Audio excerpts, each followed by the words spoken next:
નમસ્કાર વિદ્યાર્થી મિત્રો, રીપી લર્નિંગ હબમાં હું ભરત તરસરિયા આપનું સ્વાગત કરું છું। તો મિત્રો, આજના લેક્ચરની અંદર આપણે થર્મોડાયનેમિક્સ ચાલુ કરીએ છીએ। તો થર્મોડાયનેમિક્સનો ફર્સ્ટ લેક્ચર, એની અંદર આપણે આ પહેલા લેક્ચરમાં બે ટોપિક જોઈશું, તાપમાનનું માપન અને ઉષ્મીય પ્રસરણ। એમાં જે જેડબલઈ અને નીટના જે અગત્યના સૂત્રો આપણે જે છે એ આપણે જોઈએ છીએ।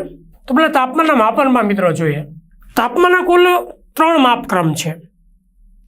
પેલો મિત્રો સેલ્સિયસ, ફેરનહીટ અને કેલ્વિન, 3 વચ્ચેનો મિત્રો આ સંબંધ છે। પહેલું આપણે સૂત્ર જોઈએ એમના પરથી જ, સેલ્સિયસ અને કેલ્વિન વચ્ચેનો સંબંધ, અથવા સેલ્સિયસ હોય એમાં 273.15 ઉમેરો એટલે આપણને શું મળશે, કેલ્વિનમાં કન્વર્ટ થઈ જશે।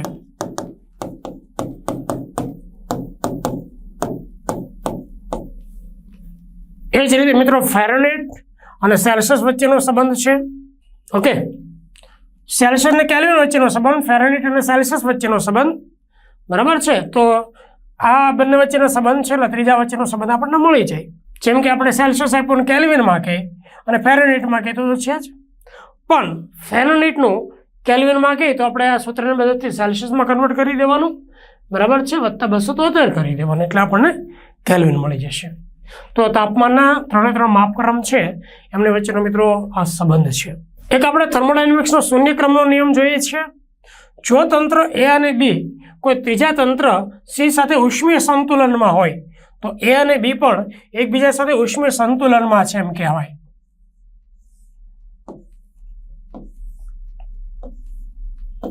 આ એ તંત્ર છે સી સાથે ઉષ્મીય સંતુલનમાં છે, બી છે એ સી સાથે ઉષ્મીય સંતુલનમાં છે, તો મિત્રો એ અને બી એ પરસ્પર ઉષ્મીય સંતુલનમાં છે એમ કહેવાય। અને જે આપણને જરૂર પડે છે એટલું છે, એક પાણીના ટ્રિપલ બિંદુની વાત કરીએ મિત્રો, ફેઝ ડાયાગ્રામ આવે છે મિત્રો, પદાર્થના 3 સ્વરૂપ જે બિંદુએ સહઅસ્તિત્વ ધરાવતા હોય, ઘન, પ્રવાહી અને વાયુ, બરાબર છે, તે મિત્રો ટ્રિપલ બિંદુ છે। પાણીના 3 સ્વરૂપ જે બિંદુએ સહઅસ્તિત્વ ધરાવે એનો ટ્રિપલ બિંદુ કહેવામાં આવે છે। તો ટ્રિપલ બિંદુનું તાપમાન મિત્રો યાદ રાખવા જેવું છે, 273.16, 15 નહીં મિત્રો યાદ રાખજો, 273.16 અને દબાણ છે 4.58 મીમી ઓફ Hg। તો મિત્રો આ બધી આપણે તાપમાનની વાત કરી છે।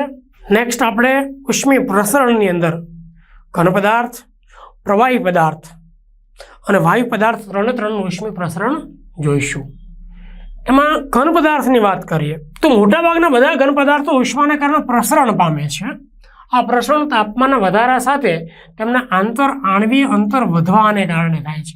અણુ વચ્ચેનું અંતર વધે, પદાર્થને તમે ગરમ કરો એટલે અણુ વચ્ચેનું અંતર વધે છે, અને એમના કારણે મિત્રો શું થાય કે લંબાઈ વધે, ક્ષેત્રફળ વધે, કદ વધે છે। તો ઘન પદાર્થનું 3 રીતે આપણે પ્રસરણ થાય છે। લંબાઈમાં મિત્રો વધારો થાય તો એને રેખી પ્રસરણ કહેવાય, ક્ષેત્રફળમાં વધારો થાય તો કદ પ્રસરણ, અને કદમાં જો વધારો થાય તો એને કદ પ્રસરણ કહેવાય છે। અને એને અનુરૂપ અચળાંક હોય, રેખી પ્રસરણનો જે અચળાંક હોય ને રેખી પ્રસરણાંક કહેવામાં આવે છે। તો જોઈએ મિત્રો, જે લંબાઈમાં વધારો થાય છે ને એ 2 વસ્તુ પર આધાર રાખે છે, એક તો મૂળ લંબાઈના સમપ્રમાણમાં છે અને બીજું છે મિત્રો તાપમાનના ફેરફારના સમપ્રમાણમાં છે। સંયુક્ત ચલન લો, ડેલ્ટા એલ ચલે છે એલ, ડેલ્ટા ટી ચલે છે કાઢી અચળાંક જે આવે છે આલ્ફા, જે આલ્ફાને મિત્રો શું કહેવાય, રેખી પ્રસરણાંક કહેવામાં આવે છે।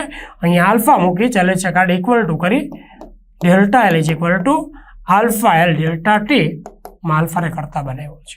તો એની ડેફિનેશન છે મિત્રો, એકમ મૂળ લંબાઈ, લંબાઈ 1 એકમ હોય અને એકમ અંશ તાપમાનનો વધારો હોય, આ બંને 1 એકમ હોય, બરાબર, ત્યારે લંબાઈમાં થતા વધારાને શું કહેવામાં આવે છે મિત્રો, રેખીય પ્રસરણાંક કહેવામાં આવે છે, અને એનો એકમ કેલ્વિન ઇન્વર્સ છે, કારણ કે ડેલ્ટા એલનો અને એલનો એકમ સરખો છે, ઉડી જશે, છેદમાં ડેલ્ટા ટી અને કેલ્વિન ઇન્વર્સ આવશે।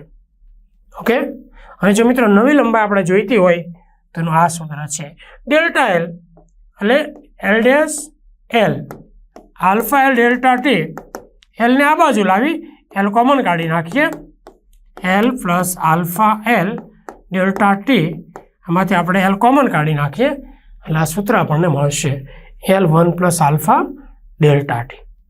ઓકે, નેક્સ્ટ મિત્રો, ક્ષેત્રફળમાં જો વધારો થાય તો ક્ષેત્રીય પ્રસરણ અને એના જે અચળાંક આવે છે એને ક્ષેત્રીય પ્રસરણાંક કહેવામાં આવે છે. સેમ એની જેવું જ છે, માત્ર આ ક્ષેત્રફળ છે અને આ બીટા છે. ઓકે, તો ડેલ્ટા એલ અને એલ હતું, અહીંયા ડેલ્ટા એસ અને એસ છે ક્ષેત્રફળ.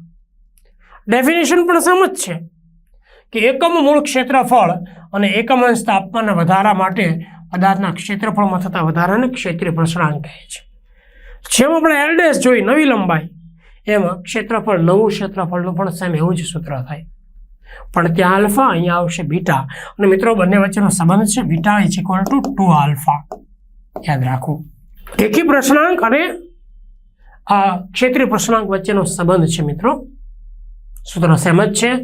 ઘન પદાર્થો મિત્રો ત્રીજું છે કદ પ્રસરણાંક, સેમ એવું જ છે મિત્રો. એને આપણે ગેમા કહેવામાં આવે છે, બીટાને બદલે gamma. Delta v, v delta t. તો એકમ મૂળ કદ મિત્રો અને એકમ અંશ તાપમાનના વધારા સાથે કદમાં થતા ફેરફારને શું કહેવાય? કદ પ્રસરણાંક કહેવામાં આવે છે. અને અહીંયા પણ ગેમા ઇઝ ઇક્વલ ટુ શું થાય? 3 આલ્ફા. 3 અને 3 વચ્ચેનો જો મિત્રો સંબંધ લઈએ તો 1/2/3 મળે છે.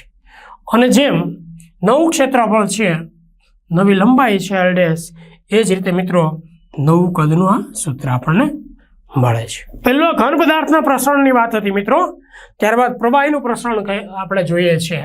તો એકમ મૂળ કદ અને એકમ અંશ તાપમાનના વધારા માટે પ્રવાહીના કદમાં થતા વધારાને શું કહેવામાં આવે છે મિત્રો? પ્રવાહીનો કદ પ્રસરણાંક કહેવામાં આવે છે. જે આપણે ઘન માટે છે ને કદ પ્રસરણાંક, એવું જ પ્રવાહી માટે મિત્રો આવશે. વાયુનું પ્રસરણ જોઈએ છે મિત્રો, તો અચળ દબાણ કેવું હોય? અચળ. એક ખાસ કન્ડિશન યાદ રાખવાની છે. અચળ દબાણે એકમ મૂળ કદે અને એકમ અંશ તાપમાનના વધારા માટે વાયુના કદમાં થતા ફેરફારને શું કહેવામાં આવે છે?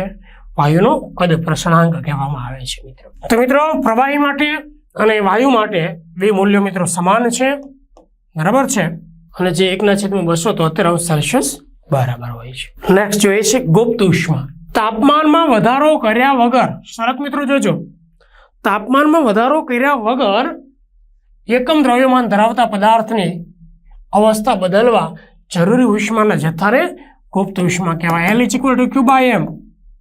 એકમ દ્રવ્યમાન ધરાવતા, બરાબર, તાપમાનમાં વધારો કર્યા સિવાય એકમ દ્રવ્યમાન ધરાવતા પદાર્થની અવસ્થા બદલવા માટે, એટલે કે આપણે ઘન બરફ હોય એટલે પાણીમાં ફેરવવો છે, તો તાપમાન એટલું ને એટલું એવું જોઈએ, 0 નું 0 જ. તો એને જે ઉષ્મા આપવી પડે એ ગુપ્ત ઉષ્મા. ધારો કે પાણી છે એને વરાળમાં ફેરવવું છે, 100°C વાળું પાણી છે એને 100°C તાપમાન વાળી વરાળમાં ફેરવવું છે, તો એને જે ઉષ્મા આપવી પડે, ખાલી સ્વરૂપ જ ચેન્જ કરવાનું છે, તાપમાન નહીં. તો ઉષ્મા શું કહેવાય? ગુપ્ત ઉષ્મા. એ બે છે, ગલન ગુપ્ત ઉષ્મા અને ઉત્કલન ગુપ્ત ઉષ્મા. જો આપણે બરફને પાણીમાં ફેરવીએ તો ગલન ગુપ્ત ઉષ્મા, અને પાણીને વરાળમાં ફેરવીએ તો ઉત્કલન ગુપ્ત ઉષ્મા. તો બરફની ગલન ગુપ્ત ઉષ્મા મિત્રો 80 કેલરી પ્રતિ ગ્રામ છે. 1 ગ્રામ દીઠ 80 કેલરી ઉષ્મા આપવી પડે બરફને પાણીમાં ફેરવવા મિત્રો. અને પાણીની ઉત્કલન ગુપ્ત ઉષ્મા છે 540.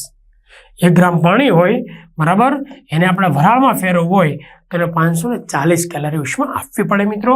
આ અગત્યના મૂલ્યો છે, બંને યાદ રાખવા જેવા છે. અને જ્યાં જ્યાં મિત્રો સ્વરૂપ ચેન્જ થતું હોય ત્યાં ત્યાં મિત્રો આ સૂત્રની જરૂર પડે છે. ઓકે, તો મિત્રો આપણો થર્મોડાયનેમિક્સનો ફર્સ્ટ ટોપિક હતો મિત્રો, જે આપણે જોયું છે તાપમાનનું માપન અને રેખીય પ્રસરણાંક. મિત્રો આગળ આપણે નેક્સ્ટ ટોપિક જોઈશું. થેન્ક યુ મિત્રો.